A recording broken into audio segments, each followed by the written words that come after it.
Fiona, why'd you have to go and ruin graduation by being a little hoe, hooking up with a guy who looks like Matt Damon, saying Scotty doesn't know?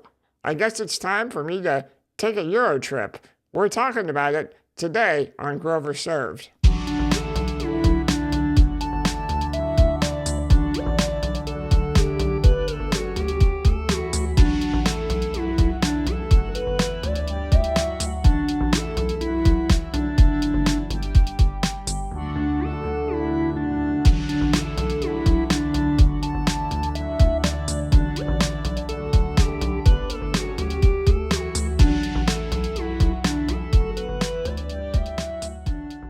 Hi, I'm Tanner Grover. With the recent passing of Pope Francis, I thought I'd make a video that might honor his memory a little bit. All in all, as far as popes go, he seemed like a pretty damn good one. I thought about doing maybe something on that show The Young Pope or the movie Conclave, but when I really thought about it, the first movie that came to mind was 2004's EuroTrip, the raunchy teen sex comedy that's kind of a spiritual successor to Road Trip. They really have nothing to do with one another. They're produced by the same people, but that's about it. Now, there were a lot of teen sex comedies in the early 2000s, and EuroTrip has a lot of memorable scenes.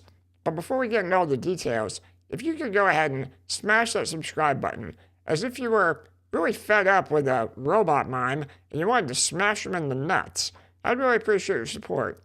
And while you're at it, go ahead and click that little notification bell, so hopefully more of me shows up in your feed. A friendly reminder that Groverserved is not a spoiler-free show.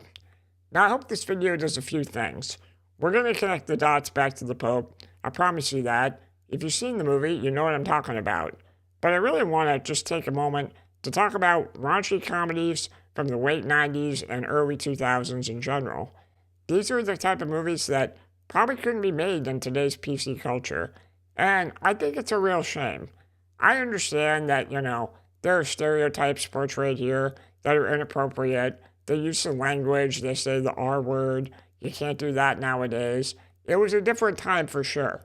But I also think it's a friendly reminder that we shouldn't be so easily offended, right? Like, when did our skin get so thin? I don't know. I think that there is a space for movies like this today, as long as they're done in a somewhat tactful way. But let's get into it. Our main character, Scott Thomas, is wallowing in his sadness with best friend Cooper at a graduation party. Earlier in the day, Scott's girlfriend Fiona broke up with him. She's been cheating on him with the lead singer of a punk band, actually played by Matt Damon. At this party, Matt Damon launches into a version of Scotty Doesn't Know. It's this emo punk banger from the early 2000s. If you haven't listened to it, I implore you to check it out. Sum 41 actually did a great cover of it.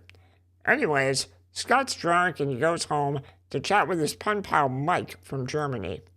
Now, Cooper warned him that Mike might be some kind of sexual predator, but Scott's been confessing everything to Mike, and Mike wants to console Scott. So Mike suggests, why don't we get together? I've got nothing going on this summer, and I'd love to finally meet you.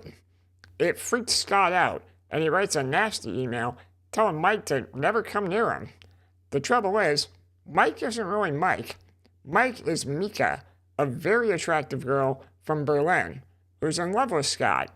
Scott realizes his error the next morning, but Mika has already blocked him. So what's the solution? Well, we're going to Europe. Scott's going to track down Mika, make amends, fall in love, and live happily ever after. And we're not going without his best friend Cooper. He wants to go to Europe because he believes it's his birthright to go and finally have hot European sex. Our first stop is London. The boys head to a pub where they're ambushed by the Manchester United soccer team. These hooligans are wasted, and all they want to do is fight. They even want to beat up Scott and Cooper until they make them sing the Manchester United theme song, which of course they don't know, but they kind of mix it in with a rendition of Working the Morning Train 9 to 5. The boys like what they hear and take him under their wing. After a night of heavy drinking with the soccer gang, a very hungover Scott and Cooper get off of a bus and find themselves in the middle of Paris, nowhere near Berlin.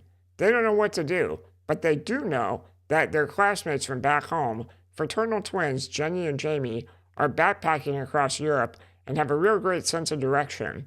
They link up with them, and Jenny and Jamie agree to help Scott find Mika. First, though, some absurdist comedy, beginning with Scott getting into a fight with an annoying robot mime. Things don't go so well for the mime, and after that, the gang hops on a train en route to the Riviera. On the train, they encounter a very creepy Fred Armisen, who's playing I don't know what kind of character, but every time the train goes through a tunnel, he keeps getting handsy with Jamie, saying, "Excuse me, excuse me." Once they reach their destination, they get really excited about hitting up a nude beach for the very first time, only to discover that the nude beach is inhabited by a bunch of horny old men. In Amsterdam, the gang splits up to all have their own respective nights of fun. You've got Scott and Jenny, who want to have some pop brownies, so they head to a bakery and indulge, only to discover later that the brownies had no pot in them, and all they did was eat themselves stupid. Then you've got Cooper, who goes to Club Wundersex.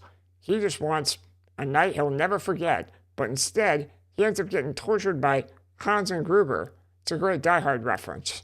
Finally, you have Jamie, who goes to get his camera looked at, and he gets a blowjob out in a back alley, only to get robbed at gunpoint. The gang hitchhikes with a crazy German truck driver, finally thinking they'll land in Berlin, only to wind up in Bratislava. With just change remaining, they discover that the exchange rate is heavily in their favor and go out for a night of debauchery. This is where they try absinthe for the first time, and Jenny and Jamie actually make out. Really hungover the next morning, the gang hooks up with a man from Slovakia who agrees to finally get them to their destination. In Germany, Scott and Cooper go to Mika's home, only to discover that she's not there. Upon speaking with her father, they learn that Mika is on a summer tour group and is headed to Rome for a very short period of time. We also meet Mika's stepbrother, the Hitler Kid. I'm not going to say much here, other than it's insane. Jamie sells his precious camera, which provides the gang with enough cash to make their way to Rome. At the Vatican City, final shenanigans ensue, with Scott and Cooper breaking into the Pope's headquarters. It's here where they accidentally ring the bell of San Marco, which signals that the Pope has died. Then they burn a Pope hat in the fireplace, which sets off white smoke, signaling that they have elected a new Pope. And Scott finds himself on the balcony in Pope garb and posing as, I guess, the new Pope with a crowd gathering below. In that crowd, he spots Mika, makes a valiant jump off the balcony, and professes his love to her. And we get a satisfying conclusion to a truly insane early 2000s comedy. Before I go ahead and rate this film, if you can remember to subscribe to the channel, especially if you like what you're seeing here, I'd really appreciate your support. Alright, I've got to give EuroTrip 3 glasses of wine. It's okay. Don't get me wrong, I'm very nostalgic for all movies of this nature. It's the era I grew up in. But all in all, EuroTrip is a little bit disjointed. It feels like a bunch of vignettes stitched together. There are memorable moments, whether it's Fred Armisen on the train, Matt Damon singing, the Green Fairy, the weird robot mime from France. All of it's great, but from start to finish, this movie doesn't develop as well as other movies from the same era. I'd rather spend time revisiting American Pie, or the original Road Trip, or even Old School. But let me know what you think in the comments. Have you seen EuroTrip? What are some of your favorite road trip movies? I'd be curious to hear. I'd also be curious to get your take on how comedies of this era have aged. I like them. I think they, still hold up in the best regard, even though some of the humor is tasteless. I understand that, but there's a time and a place for everything, and I don't think things like this should just be swept under the rug. I think they should be enjoyed for what they are. But let me know your thoughts. All right, thanks for tuning in to Groverserved.